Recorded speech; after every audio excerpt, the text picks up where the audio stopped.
नमस्कार साथियों, आप सभी का वर्षिका एकेडमी में स्वागत है। आज हम आपको पशु परिचय भर्ती के लिए जो आपका टॉपिक दिया गया है कुक्कुट आवास, इसके ऊपर साथियों हम चर्चा करेंगे।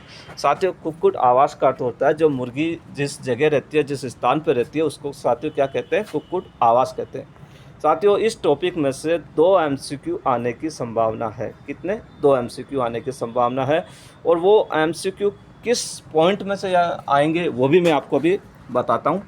हमने साथियों 6 पॉइंट बनाए, आपको दिख रहे हैं ये 6 पॉइंट बनाए। इन 6 पॉइंट में से 2 पॉइंट ऐसे हैं जिसमें से एक एमसीक्यू आने की संभावना है, परंतु साथियों आपको ये 6 पॉइंट देखने पड़ेंगे क्योंकि आरएसएमबी का लेवल थोड़ा सा डीपली होता है, इसलिए आपको मतलब कि थोड़ा सा डीपली भी देखना होगा।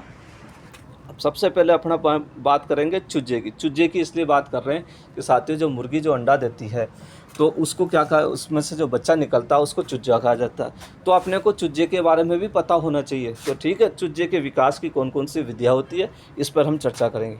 दूसरा महत्वपूर्ण बातें, कुछ महत्वपूर्ण बातें हैं, उन पर भी साथियों अपन चर्चा करेंगे।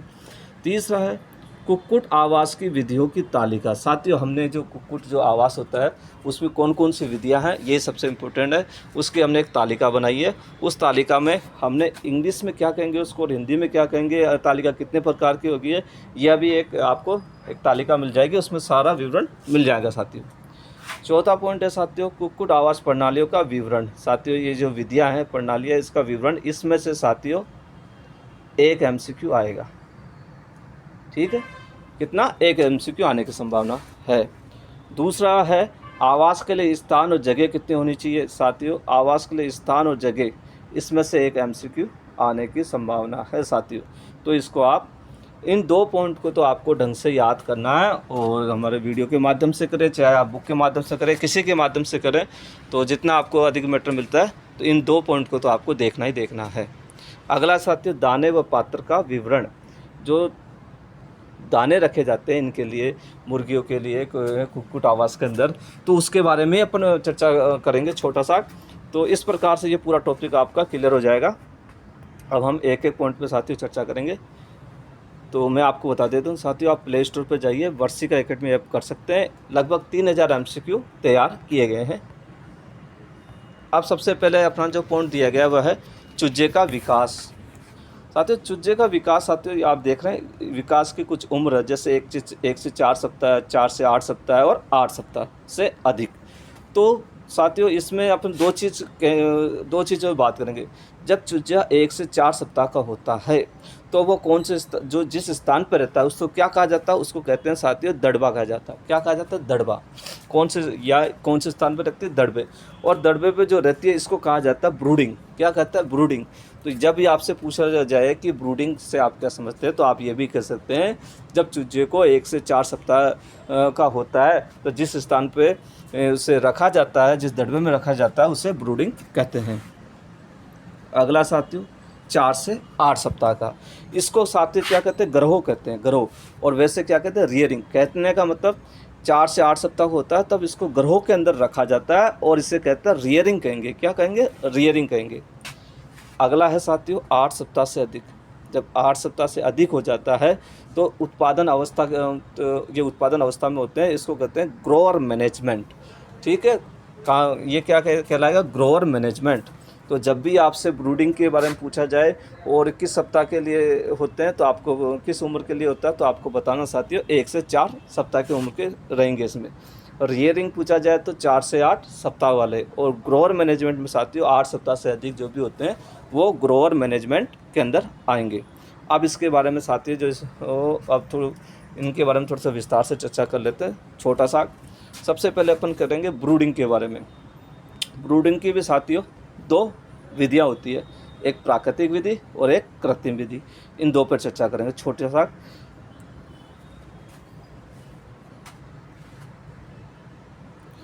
ब्रूडिंग के साथियों क्या होता है, जो छोटे मुर्गी पालक होते हैं, जो मुर्गी जो छोटे छोटे लोग होते हैं जो मुर्गियाँ पालते हैं, वो इसमें आते हैं। चूजे मुर्गी द्वारा पाले जाते हैं। क्या? मुर्गी द्वारा पाले जाएंगे। यहाँ दड़बा आकार 2.5 वर्ग फुट होता है। कहने का मतलब ब्रूडिंग जो होता है उसके अंदर प्राकृतिक विधि होती है, एक कृत्रिम विधि होती है। प्राकृतिक विधि के अंदर साथियों क्या होता है, एक तो मुर्गी पालक जो होता है, मुर्गी जो पालता है उसके द्वारा इनको पाला जाता है। और चूजे जो होते हैं उनको कौन पालेगा, वहाँ मुर्गियाँ पालती है। कौन? मुर्गियाँ पालती है। और जो दड़बा होता है उसका आकार 2.5 वर्ग फुट होता है। ये भी पूछा जा सकता है कि जो प्राकृतिक विधि के अंदर जो मुर्गियों के लिए जो दड़बा रखा जाता है उसको कितने आकार का होता है, आपको बता सकते हो 2.5 वर्ग फुट का होता है।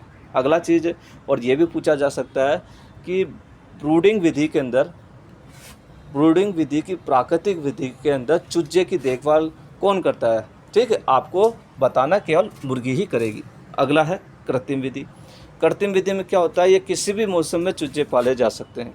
इसमें क्या होता है, तो किसी भी मौसम में चूजे पाले जा सकते हैं। और ब्रूडर्स, ये 2 प्रकार के होते हैं कृत्रिम विधि में, एक कॉलोनी ब्रूडर्स, एक हावर ब्रूडर्स।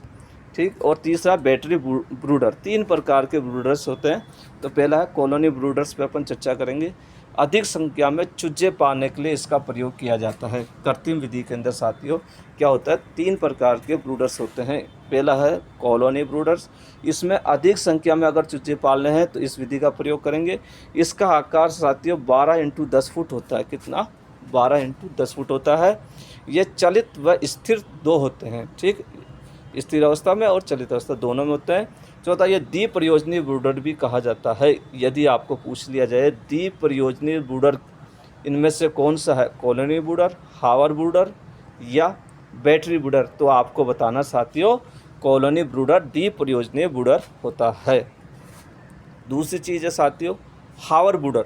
हावर ब्रूडर की साथियों क्या विशेषता होती है, ये वर्गाकार होते हैं, आयताकार होते हैं और गोलाकार होते हैं। पहली चीज़, हमारे देश में गोलाकार हावर ब्रूडर का प्रयोग करते हैं। ये 4 फुट व्यास के होते हैं। तो अपने देश के अंदर जो कृत्रिम विधि के अंदर तो चूजे के लिए सबसे ज़्यादा किसका प्रयोग किया जा रहा है, हावर ब्रूडर का, जो कि कितने फुट के होते हैं, 4 फुट व्यास का होता है। इसमें 300 से 350 चूजे आ जाते हैं। कितने? 300 से 350 चूजे इसमें आ जाएंगे। इसमें 1000 वाट का बल्ब लगता है। इसका तापमान 90 से 95 डिग्री फ़ारेनहाइट होता है। कितना होता है साथियों, 90 से 95 डिग्री फ़ारेनहाइट होता है। 30 है बैटरी ब्रूडर। बैटरी ब्रूडर साथियों कई मंजिलों का बनाया जाता है। बैटरी ब्रूडर क्या होता है साथियों, कई मंजिलों का बनाया जाता है। तो इस प्रकार से ये 3 चीज़ें होती है।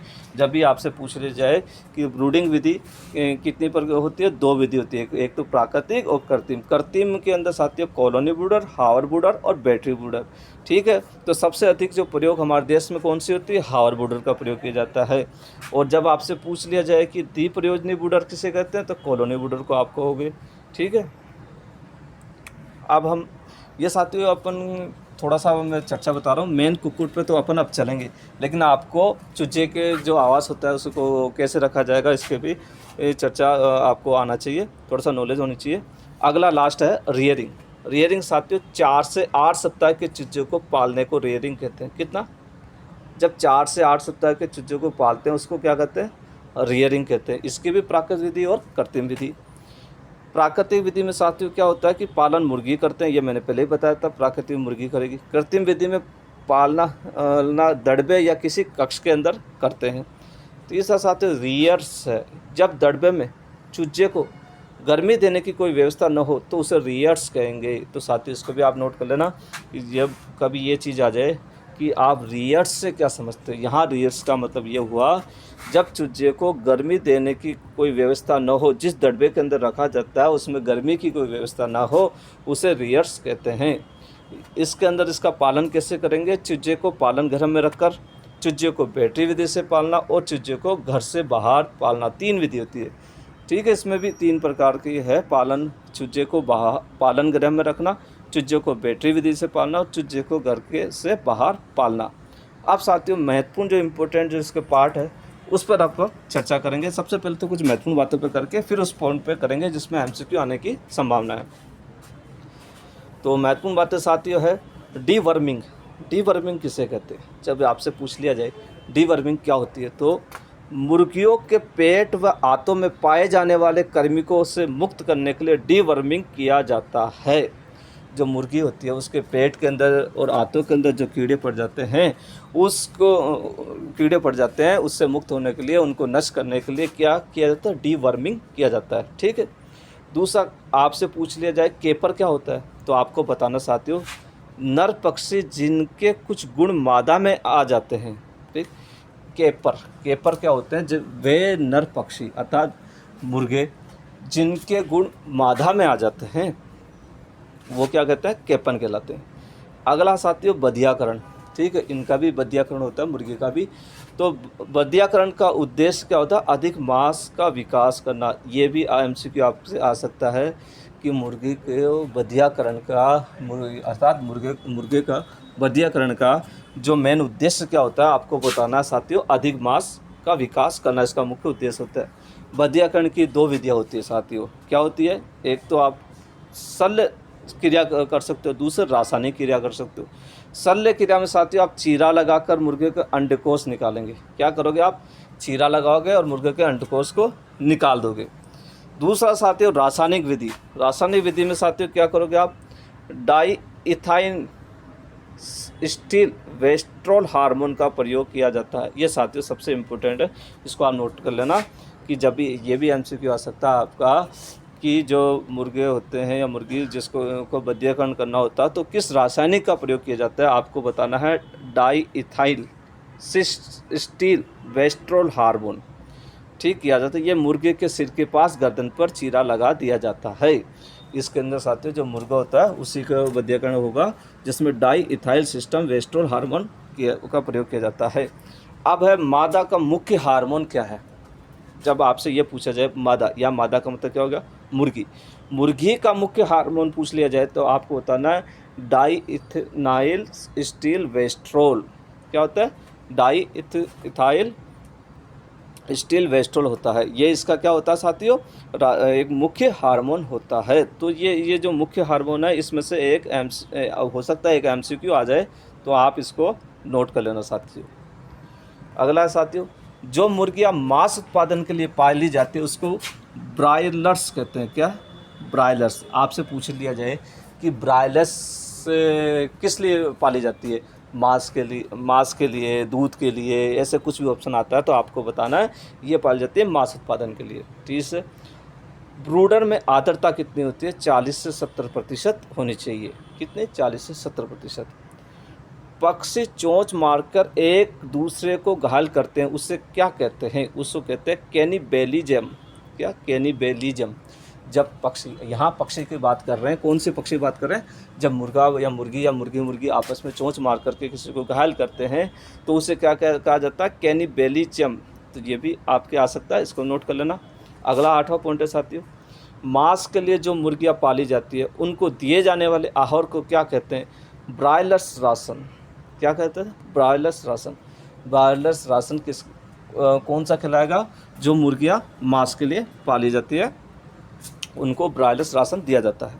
अगला है साथियों, विस्तृत आवास प्रणाली में पक्षी को स्थान कितना दिया जाएगा? 1 वर्ग फुट। यहाँ साथियों पक्षी का मतलब आप समझे, मुर्गा या मुर्गी जो भी है, ठीक, कितना? 1 वर्ग फुट होगा। कितना? 1 वर्ग फुट। विस्तृत आवास प्रणाली के अंदर पूछ लिया जाए कितना स्थान चाहिए एक पक्षी के लिए? 1 वर्ग फुट। अगला साथियों, अर्ध सघन प्रणाली में 50 पक्षियों के लिए आवास 270 वर्ग फुट चाहिए। कितना चाहिए? 270 वर्ग फुट चाहिए। गहरी बिछाली विधि में 100 मुर्गियों के लिए साथियों 20 × 15 × 10 की आपको बनानी पड़ेगी। विधि के अंदर 100 मुर्गियों के लिए जो स्थान है आवास, वो 20 × 15 × 10 का होना चाहिए। उन्नत किस्म के दाने के पात्रों को, वह भाग जिसमें दाना भरा जाता है उसको कहते हैं होपर। आपसे ये भी पूछा जा सकता है साथियों, होपर से आप क्या समझते हैं? दाना जिसमें भरा जाता है वो पात्र क्या कहलाता है? होपर कहलाता है। इस प्रकार साथियों ये कुछ विशेषता थी जो हमने आपको कराई है। अब अपना जो महत्वपूर्ण जो टॉपिक है, जिस पर अपन को अपना जो टॉपिक सिलेक्शन दिया गया है, तो इस पर भी हम चर्चा करेंगे। इसमें से साथियों इस टॉपिक में से 2 एमसीक्यू आएंगे। तो पहले चलते हैं अपन कुक्कुट आवास से संबंधित कुछ विधियां बनाई गई है। तो साथियों मैं बता देता हूँ कुक्कुट आवास से संबंधित कितनी विधियां हैं? 4 विधियां हैं। कितनी? 4 विधियां हैं। तो सबसे पहले करेंगे घर के पीछे मुर्गी पालन करके। आप किस प्रकार से मुर्गी को पाल सकते हैं, घर के पीछे जो मुर्गी पालन करके कर सकते हो। दूसरा, विस्तृत प्रणाली कर सकते हो, इसे खुले स्थान पर बिना नियंत्रण के रखना, ये भी कहा जा सकता है, या इसको भू प्रधान रीति भी कहते हैं। क्या कहते हैं? भू प्रधान रीति कहते हैं। तीसरा होता है साथियों अर्ध सघन प्रणाली। क्या कहते हैं इसको? अर्ध सघन प्रणाली कहते हैं। चौथा है साथियों सघन प्रणाली। तो अब थोड़ा सा आप इसको जो साथियों टेबल बनाई है इसको ध्यान से रखना, आप नोट कर लेना। सबसे पहले है घर के पीछे मुर्गी पालन, तो इसको साथियों कहते हैं बैकयार्ड सिस्टम। ठीक है, जरूरी नहीं है कि आपके हिंदी में लिखा आ जाए कि निम्न से कौन सी प्रणाली है, तो 4 प्रणाली दे दी तो इसमें से आपको पूछे या कौन सी नहीं है। तो बैकयार्ड सिस्टम का मतलब ये हुआ घर के पीछे मुर्गी पालन। ठीक है, इसका इंग्लिश का भी आपको नाम याद रखोगे तो ही आपको के लिए बेनिफिट होगा। दूसरा, विस्तृत प्रणाली। जब विस्तृत प्रणाली पूछ ली जाए तो इसको कहते हैं साथियों एक्सटेंसिव सिस्टम। क्या? Extensive system. जब यही नाम इंग्लिश में आएगा कि क्या एक्सटेंसिव सिस्टम इसका है, मतलब कि कुक्कुट आवास विधि में से एक है, तो आपको बताना है हाँ। ठीक है, ऑप्शन में से 4 जो भी कुछ आएंगे, तो एक्सटेंसिव सिस्टम का मतलब होगा विस्तृत प्रणाली। और साथ ही इसको कहते हैं भू प्रधान रीति भी कहते हैं। तो ये इसको नोट कर लेना कि हो सकता है एक्सटेंसिव सिस्टम आ जाए या ये आ जाए भू प्रधान प्रणाली। ये क्या होती है इसका विस्तार से भी हम आगे बताएंगे आपको। तो आपको इस टेबल के माध्यम से ये बता रहे हैं ये इनको क्या क्या कहा जा सकता है अंग्रेजी में। तीसरी चलते हैं साथियों अर्ध सघन प्रणाली। अर्ध सघन प्रणाली साथियों 2 भागों में बांटी गई है, एक पोल्ट्री घेरा प्रणाली, एक उठाऊ मकान प्रणाली। क्या? पोल्ट्री घेरा प्रणाली और उठाऊ मकान प्रणाली। तो साथियों पहले तो यह है कि अर्ध सघन प्रणाली को क्या कहा जाता है? अर्ध सघन को कहा जाता है सेमी इंटेंसिव सिस्टम। ठीक है, सेमी इंटेंसिव सिस्टम कहा जाएगा इसको। क्या? Semi intensive system. तो इसको 2 भागों में बांटा है साथियों, एक तो पोल्ट्री, एक उठाऊ मकान। तो इसको कहेंगे पोल्ट्री रन सिस्टम और फोल्डिंग सिस्टम। जब आपसे फोल्डिंग सिस्टम हो या पोल्ट्री रन सिस्टम हो तो ये किसके भाग हैं? तो आपको बताना अर्ध सघन प्रणाली या सेमी इंटेंसिव सिस्टम के भाग हैं। अगला है सघन प्रणाली। साथियों इसको 4 भागों में बांटा गया है। सघन प्रणाली को 4 भागों में बांटा गया। पहली है गहरी बिछाली, दूसरी है बिछावन अहाता प्रणाली, तीसरी है तार फर्श वाला घर प्रणाली, चौथी है पिंजाक्रम प्रणाली या बैटरी प्रणाली। तो इसी को साथियों सघन प्रणाली को क्या कहेंगे अपन? इंटेंसिव प्रणाली। ठीक है, या इंटेंसिव सिस्टम हो जाएगा ये। अब इसको साथियों गहरी बिछाली प्रणाली कहेंगे डीप लिटर सिस्टम, अतः गहरी अतः डीप में चली गई। दूसरी है बिछावन अहाता, इसको कहते हैं साथियों स्ट्रा यार्ड सिस्टम। क्या कहेंगे? Straw yard system. तीसरी है तार फर्श वाला घर प्रणाली, जिसको कहेंगे वायर फ्लूरेड सिस्टम।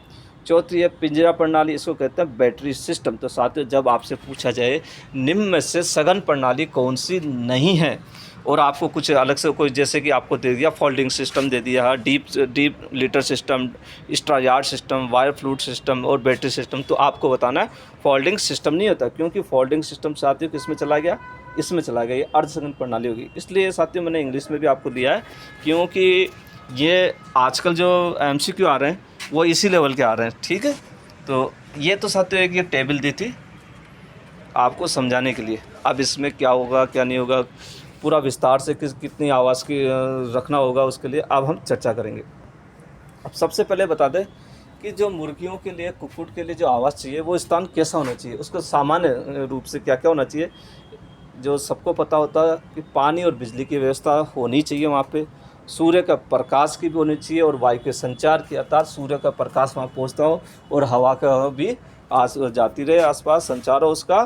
ठीक है, तीसरा है स्थान थोड़ा ऊंचा होना चाहिए। कहने तो मतलब कि वो ऐसा स्थान होना चाहिए तो थोड़ा सा ऊंचाई पे होना चाहिए। चौथा साथियों कीड़े मकोड़े एवं पक्षियों से सुरक्षित रखा होना चाहिए। ठीक है, ऐसा नहीं है कि आप जहाँ पे हो रहे हैं वहाँ कीड़े मकोड़े हो रहे हैं, उनके जो मुर्गियों को या चूजे होते हैं उनको नुकसान पहुँचा रहे हैं, ऐसा नहीं होना चाहिए। 5 है आबादी से अधिक दूर भी नहीं होना चाहिए कि बहुत ज़्यादा किसी जंगल में, ऐसा नहीं भी होना चाहिए। और आवागमन के पर्याप्त साधन भी होने चाहिए और स्वच्छता भी होनी चाहिए वहाँ पे। आवास सूखा होना चाहिए, कहना नहीं वहाँ पे गंदगी नहीं होनी चाहिए, गीला नहीं होना चाहिए, कीचड़ वगैरह नहीं होना चाहिए। संख्या के अनुसार पर्याप्त रहने का स्थान होना चाहिए। ऐसा नहीं होना चाहिए कि अपने जो बनाया रहने का, जो मुर्गियों का दबड़ा बनाया है रहने का, उसमें 20 की जगह और आप 100 भर रहे हो, 200 भर रहे हो, तो ऐसा नहीं होना चाहिए। तो इस प्रकार से ये सामान्य बातें होती है। अब है कुक्कुट आवास प्रणालियों का विवरण। अब इसका साथियों, जो हमने पहले आपको जो टेबल बताई थी उसमें पूरा समझा दिया कुक्कुट आवास प्रणालियाँ कितने प्रकार की होती है या विधियाँ कौन कौन सी है। लेकिन अब इसका जो विवरण करेंगे, विस्तार से करेंगे साथियों, तो इसको आप कर लेना, इसमें से भी एक MCQ आएगा साथियों। ठीक है, अब हम करते हैं एक से। सबसे पहली है अपनी घर के पीछे मुर्गी पालन, जिसको मैंने आपको बता दिया था कि बैकयार्ड सिस्टम कहते हैं।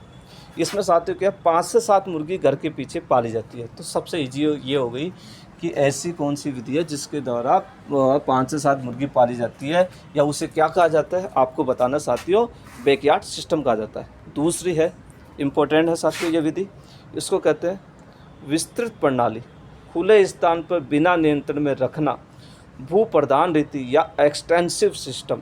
ठीक, तो इसको कुछ भी कह सकते हैं, एक्सटेंसिव सिस्टम, भू प्रधान सिस्टम, विस्तृत प्रणाली। जब भी इसके बारे में आपसे पूछा जाएगा तो साथियों ये क्या होता है, एक खुला स्थान होता है जिसमें बिना नियंत्रण घास के मैदान में घूमने हेतु रखा जाता है। ठीक है, एक तो बिना नियंत्रण के कुक्कुट को रखा जाता है, मुर्गियों को रखा जाता है। इसे भू प्रधान रीति भी कहते हैं साथियों, ये बता दिया आपको। एक रेन बसेरा भी बनाया जाता है जिसमें रात्रि को सोने के लिए मुर्गी आती है। कहने के लिए खुले स्थान पे होता है, तो खुले स्थान पे विचरण करके रात को ये उसमें रहने आ जाते हैं। 1 हेक्टर में 125 मुर्गियाँ रह सकती है, और अनुकूल हो तो मौसम अनुकूल हो तो 250 रह सकती है। तो इसमें यही एक MCQ बन सकता है कि भू प्रधान रीति किसे कहते हैं, विस्तृत प्रणाली को कहते हैं या एक्सटेंसिव प्रणाली कहते हैं। एक ये बन सकता है कि भू प्रधान प्रणाली के अंदर 1 हेक्टर में कितनी मुर्गियाँ पाली जा सकती है। तो ये दो लग रहे हैं अपने को, 125 मुर्गियाँ पाली जा सकती है। अगला चलते हैं साथियों, तीसरा अर्ध सघन प्रणाली। तो साथियों अर्ध सघन प्रणाली को अपन ने पहले बता दिया, ये भी कह सकते हैं इसको सेमी इंटेंसिव सिस्टम। इसको कहते हैं पोल्ट्री घेरा प्रणाली या उठाऊ मकान प्रणाली। तो अपन चर्चा करते हैं पोल्ट्री घेरा प्रणाली। पोल्ट्री घेरा प्रणाली को साथियों कहते हैं पोल्ट्री रन सिस्टम। क्या कहते हैं, पोल्ट्री रन सिस्टम। अब इस पर चर्चा करते हैं। मुर्गी घर व विचरण अर्थात खुला स्थान होता हो। पोल्ट्री घेरा प्रणाली के अंदर क्या होना चाहिए, मुर्गी के लिए एक घर होगा और विचरण की भी व्यवस्था होगी, अर्थात घूमने की व्यवस्था होगी। दूसरा, खुले क्षेत्र में क्या होगा, तार या लोहे के चद्दर लगा दिए जाएंगे जिससे कि ये बाहर नहीं जा सके। तीसरा, इसका स्थान कितना चाहिए साथियों, इसमें क्या होता है 50 पक्षियों के लिए 270 वर्ग फुट चाहिए। कितना, ये साथियों आपको याद करना पड़ेगा, इनको नोट कर लेना। 50 पक्षियों के लिए 270 वर्ग फुट का स्थान चाहिए। कौन सी विधि में, पोल्ट्री घेरा प्रणाली में। और अधिक हो तो 160 वर्ग फुट स्थान चाहिए। दूसरी विधि है साथियों इसकी उठाऊ मकान प्रणाली, जिसे कहते हैं फोल्डिंग सिस्टम। क्या कहा जाता है, फोल्डिंग सिस्टम। मुर्गी घर व विचरण, इसमें भी ये होता है खुला स्थान एक साथ होता है, परंतु इसमें संपूर्ण भाग एक ढांचे द्वारा ढका जाता है। इसमें अंतर क्या होता है, इसका जो संपूर्ण भाग होता है एक ढांचे से ढक दिया जाता है। इसके स्थान 5 वर्ग फुट प्रति पक्षी चाहिए। कितना चाहिए इसमें, 5 वर्ग फुट चाहिए प्रति पक्षी। इसका आकार 20 × 5 फुट होता है। अगले चलते हैं साथियों, अपन बात करते हैं सघन प्रणाली। सघन को कहते हैं साथियों गहरी बिछाली प्रणाली। ठीक है, कहने का मतलब सघन प्रणाली को कहते हैं इंटेंसिव प्रणाली। कहते हैं तो इंटेंसिव प्रणाली है, लेकिन ये कितने भाग होते हैं, गहरी बिछाली प्रणाली, बिछावन अहाता प्रणाली, तार फर्श वाला घर प्रणाली और पिंजराक्रम प्रणाली, जिसको बैटरी प्रणाली भी कहते हैं। अब इस पर एक एक पर अपन चर्चा करेंगे। सबसे पहले करेंगे गहरी बिछाली प्रणाली या डीप लिटर सिस्टम। इसमें क्या होता है, बाहरी दीवार की ऊंचाई को कितने फुट रखा जाता है, 4 फुट तक रखा जाता है। दीवार के ऊपरी भाग पर क्या लगा दी जाती है साथियों, जाली लगा दी जाती है। छत पर टीन या एस्बेस्टस से बने होते हैं। छत टीन से या एस्बेस्टस से बनाए जाते हैं। 12 इंच तक बिछाई जाती है। बिछाली का मतलब क्या हुआ साथियों, जब बिछाली में कोई धान की भूसी, गेहूँ जो जई भूसा, लकड़ी का बुरादा, ये जो होता है सूखी घास, ये सब बिछाली कहलाती है। इसको बिछाया जाएगा कितने इंच तक, 12 इंच तक, 6-6 इंच करके बिछाया जाता है, जो 12 इंच तक हो सकता होगा। दूसरी प्रणाली है साथियों बिछावन अहाता। अहाता को साथियों क्या कहते हैं? बाड़ा कहते हैं। ठीक है, ये अहाता शब्द आपको समझ नहीं आ रहा होगा, इसको कहते हैं बाड़ा। तो बिछावन अहाता प्रणाली या स्ट्रा यार्ड सिस्टम, जब आपको ये इंग्लिश में दे दिया जाएगा स्ट्रा यार्ड सिस्टम क्या है, तो आपको यही नहीं पता चलेगा कि ये कुक्कुट आवास योजना है। इसलिए मैंने इसको इंग्लिश में लिया है कि, है ना। ठीक है साथियों, आप समझ रहे हैं ना इसको क्यों लिया मैंने। तो अब चर्चा करते हैं बिछावन अहाता या बाड़ा प्रणाली या स्ट्रा यार्ड सिस्टम। इसमें क्या होता है साथियों? पोल्ट्री घेरा या गहरी बिछाली प्रणाली के मेल से बनाई गई है। अब इसमें जो एमसीक्यू बनता है ये पूछा जा सकता है कि स्ट्रा यार्ड सिस्टम किसके मेल से बनाई गई है? तो पोल्ट्री घेरा प्रणाली या गहरी बिछाली प्रणाली के मेल से बनाई गई है। अगला साथियों, इसको नोट कर लेना साथियों, तार फर्श वाला घर, जिसे कहते हैं वायर फ्लूरेट सिस्टम। क्या? वायर फ्लूरेट सिस्टम। इसमें क्या होता है साथियों? गहरी बिछाली व पिंजराक्रम प्रणाली से के मेल से बनाई गई। अब इसमें ये वाला एमसीक्यू बन रहा है क्या? गहरी बिछाली व पिंजराक्रम प्रणाली के मेल से जो कौन सी विधि बनाई गई है आपको बताना। वायर फ्लूरेट सिस्टम या तार फर्श वाला घर बनाया गया है। घर का फर्श कच्चा व पक्का भी हो सकता है इसमें साथियों। फर्श से 3 फीट ऊपर तार की जाली भी लगी हुई होती है। जाली का आकार साथियों इसमें 12x6 या 15x6 रखा जाता है, इंच रखा जाता है। अगला साथियों बैटरी सिस्टम। बैटरी सिस्टम में क्या होता है साथियों? ये जालीदार पिंजरे बनाए जाएंगे इसमें। एक अथवा 3 पक्षी इसमें रह सकते हैं। कितना? या तो 1 पक्षी रहेगा या 3 से 5 पक्षी रह सकेंगे। इसमें पिंजरे का आकार साथियों 25x45 होगा। साथियों ये आकार आपको याद करने पड़ेंगे। वैसे मैं अभी आकार का विस्तार से अभी दूंगा आपको, वो वाली टेबल अभी आएगी उसमें आपको क्लियर हो जाएगा थोड़ा सा। तो ये वाला भी आप देख लेना, आकार 25x45 होगा। पिंजरे को कतार या क्रम में रखते हैं जिसके कारण पिंजरा क्रम प्रणाली कहते हैं। पिंजरा क्रम अतः क्रम से, जब कतार में रखते हैं या क्रम से रखते हैं तो पिंजरा क्रम प्रणाली इसको कहा जाएगा।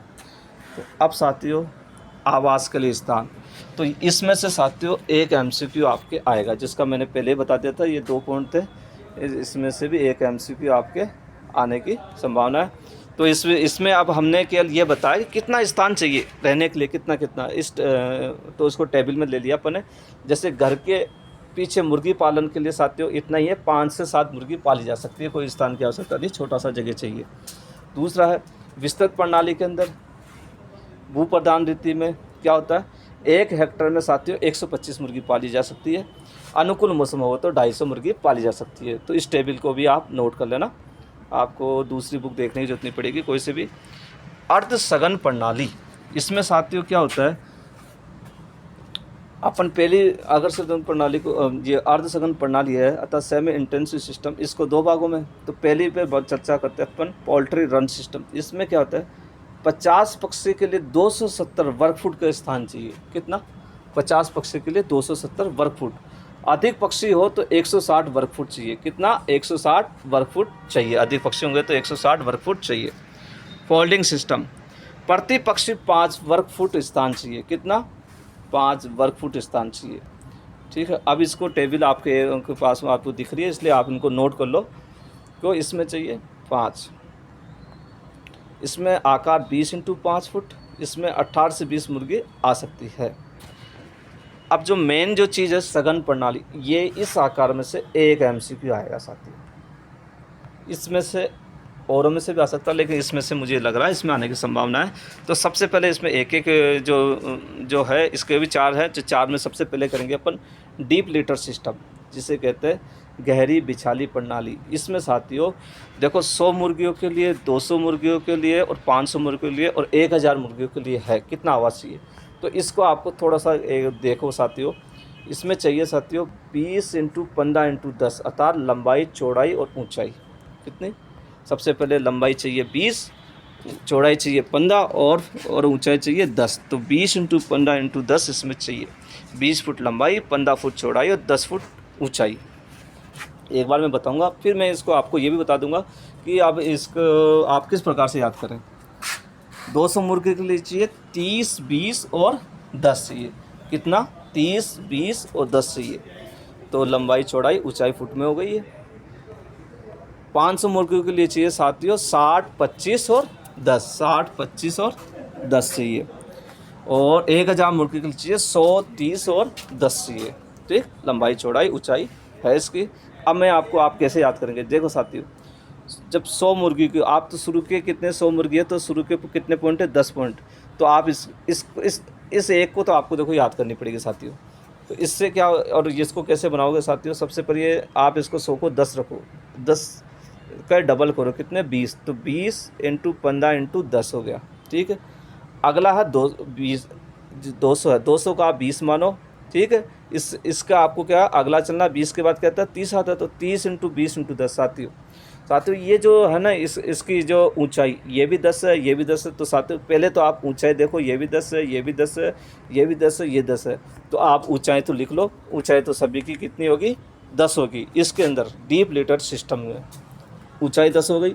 दूसरी बात पहली चीज़ आती है लंबाई की। लंबाई साथियों अगर इसमें 100 की बात करा था आप 10 माने तो अगला होता है 20, इसकी 20, ये इसको 20 माने तो कितना हो गया 30, और ये इसको 50 है तो अगला कितना हो गया 60।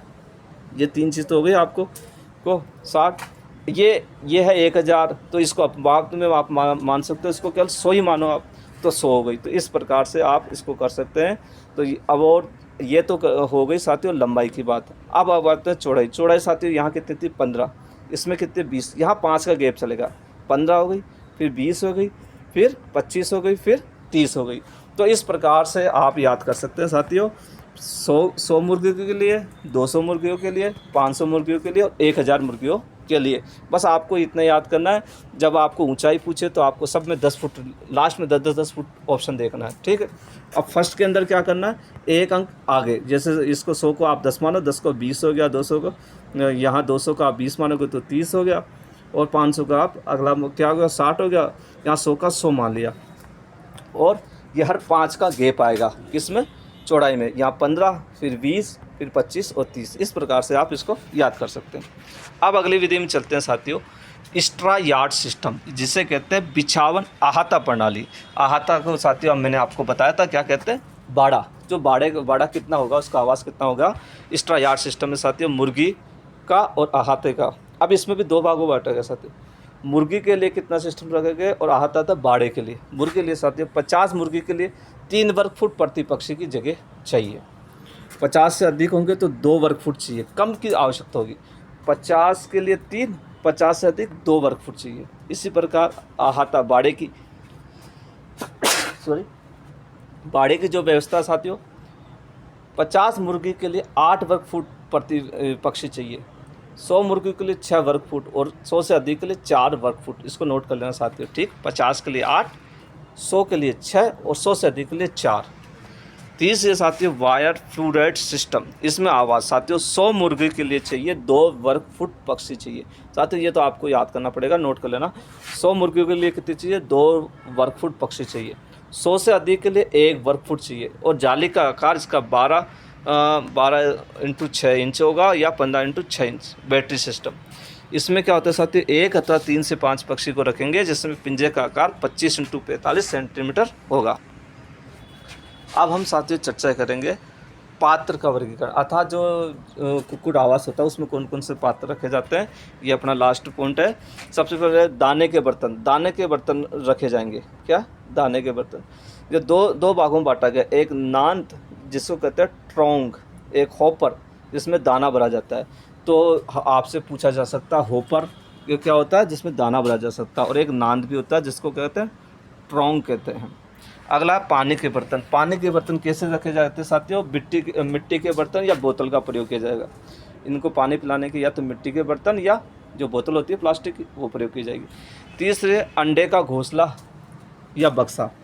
इसमें साथियों बक्सा 1 घन फुट आकार का होना चाहिए। अंडा जो देगी उसके लिए घोंसला बनाना पड़ेगा, 1 घन फुट का होना चाहिए आकार। और 50 मुर्गियों के लिए 5 इंटू 2 इंटू 2 फुट अर्थात लंबाई चौड़ाई और ऊंचाई। ग्रीट के बर्तन भी बनेंगे साथियों। ग्रीट अर्थात संगमरमर, संगमरमर के छोटे छोटे 2 टुकड़े रखने होंगे। अगला हरे चारे का पात्र भी रखना पड़ेगा। प्रति 100 पक्षी के लिए 3 किलोग्राम हरा चारा देना होगा। कितना, प्रति 100 पक्षियों के लिए 3 किलोग्राम तो हरा चारा देना पड़ेगा। और हरा चारा विटामिन ए और रेशे की पूर्ति के लिए 4 सप्ताह के पश्चात से दिया जाता है। क्यों दिया जाता है? ये विटामिन ए की पूर्ति के लिए जाता है और रेशे की पूर्ति के लिए जाता है। अब मेन है साथियों, 100 पक्षियों के लिए दाने के पात्रों या नांद का आकार कितना होगा? जब 1 से 4 सप्ताह की बात करते हैं तो होगा 3 × 4 × 2, अर्थात लंबाई फुट में, चौड़ाई इंच में और ऊंचाई इंच में है। इसी प्रकार 4 से 8 सप्ताह की 6 × 4 × 2, 8 से 12 सप्ताह के लिए 8 × 6 × 4, 12 से 20 सप्ताह के लिए साथियों 11 × 6 × 5। साथियों ये आपको याद ही करने पड़ेंगे, रटने पड़ेंगे। ये जो टेबल जो दी गई है इसको आप नोट कर लें और इसको बना लें। और इस टॉपिक को साथियों आप एक बार वापस सुनना, उसके बाद आपकी बुक जो दी गई है उसको देखना और फिर आप MCQ करना, आपके माइंड में बहुत जल्दी कवर हो जाएगा। ठीक है साथियों।